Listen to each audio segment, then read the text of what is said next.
W dzisiejszym odcinku udajemy się na prawie 13-kilometrowy spacer, podczas którego przejdziemy się zieloną trasą wolną od turystów, a na koniec odwiedzimy zbudowany w połowie XIV wieku zamek na górze Chojnik. Po drodze odwiedzimy ciekawe miejsca tętniące życiem i zielenią. Zapraszamy na wycieczkę. To jest to, spokój, cisza. Tego nam trzeba.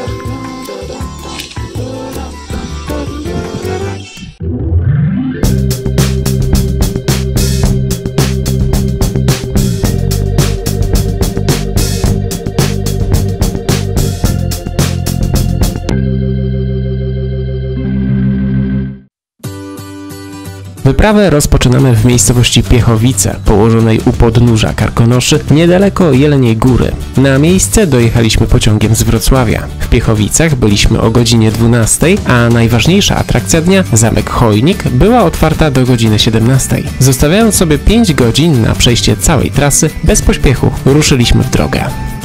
Trasę zaplanowaliśmy w aplikacji mapaturystyczna.pl. Wystarczy zaznaczyć początek i koniec trasy oraz ustalić punkty przejścia. Mapa sama połączy kropki i obliczy wszystkie parametry. Trasę można wydrukować lub przeglądać w aplikacji mobilnej w czasie rzeczywistym.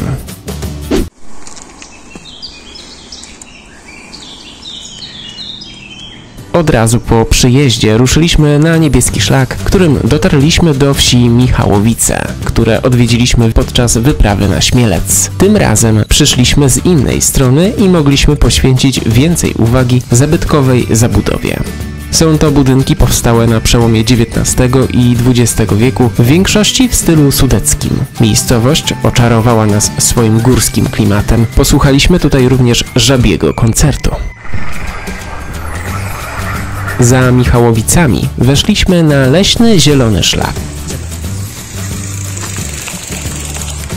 którym obeszliśmy najwyższy szczyt podczas tej wycieczki – Grzybowiec. W okolicy znajdują się mniejsze i większe głazy. Zastanawiamy się, czy tak właśnie ma być, ale wszystkie oznaczenia wskazują, że jesteśmy na dobrej ścieżce.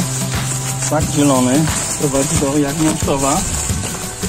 Są taki trochę zarośnięty, ale może to ma swój... Ale ma swój róg. Dziko. Nie narzekamy. Na rozdrożu pod Grzybowcem zeszliśmy niżej i zaczęliśmy kierować się w stronę góry Chojnik. Ale najpierw musieliśmy zejść do Jagniątkowa i przejść potok Wrzosówkę. Jesteśmy w Jagniątkowie, po drugiej stronie góry. Przez Jagniątków tylko przechodzimy i idziemy dalej na szlak w stronę zamku Chojnik. Kierując się na wschód do Zachełmia, na chwilę weszliśmy na niebieski szlak. W tym miejscu znajduje się gratka dla miłośników jednośladów, pasmo rowerowe Olbrzymy, łącznie ponad 70 km tras rowerowych o różnej trudności. Natomiast szlak 7 wzgórz to krótka, niewymagająca trasa prowadząca przez 7 szczytów otaczających Zachełmie.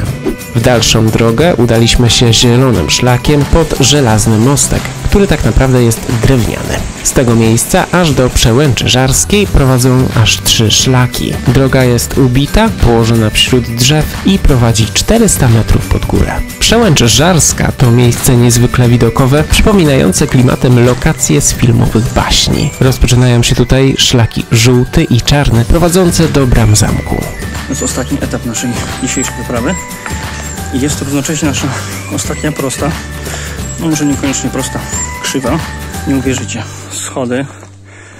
Niesamowite miejsce. Zobaczcie. Chojnik to zamek murowany, który powstał w latach 50. XIV wieku, prawdopodobnie z rozkazu księcia świdnicko-jaworskiego Bolka I. Po śmierci ostatniego księcia zamek przeszedł w prywatne ręce niemieckiego rodu, który zadbał o jego dalszą rozbudowę. W 1675 roku w zamek trafił piorun, a pożar dokonał zniszczenia niemal całego zamku. Od tamtego czasu popadał w ruinę, której już nigdy nie odbudowano. No i to chyba już koniec wycieczki. A nie, spoko, idziemy dalej. To jest coś. Drugie życie nadano zamkowi w XIX wieku, kiedy stał się atrakcją dla kuracjuszy z pobliskich Cieplic. Wówczas wybrukowano drogę oraz dobudowano niezbędną infrastrukturę, w tym karczmę. Obecnie za opłatą można zwiedzić bastion, kazamaty, dziedziniec oraz międzymurze, którym możemy obejść zamek dookoła. Po zwiedzeniu zamku wyruszyliśmy w drogę do Jeleniej Góry.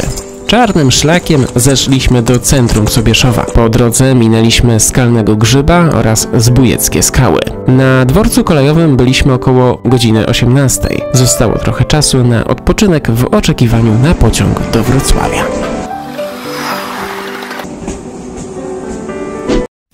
Czas na podsumowanie wycieczki. Dystans prawie 13 km, czas przejścia według aplikacji to 4 godziny 21 minut. Najwyższy punkt na trasie 738 metrów nad poziomem morza. Szczyty w okolicy Grzybowiec, Sośnik i Chojnik. Bilet wstępu na zamek kosztuje 7 zł, a ulgowy 5 zł.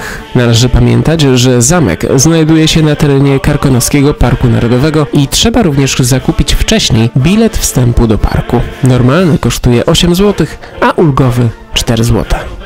Zasubskrybujcie kanał, włączcie dzwonek, aby nie przegapić żadnego nowego filmu. Do zobaczenia!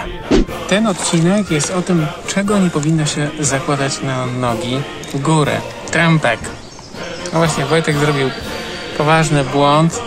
Mianowicie ubrałem trampki. Na szczęście ta górka nie jest jakaś hardkorowa, więc nie jest źle, ale już odczuwam, podeszwa jest zbyt cienka na chodzenie po skałach. No to trzeba mieć takie buty, o. No chociażby. Takie.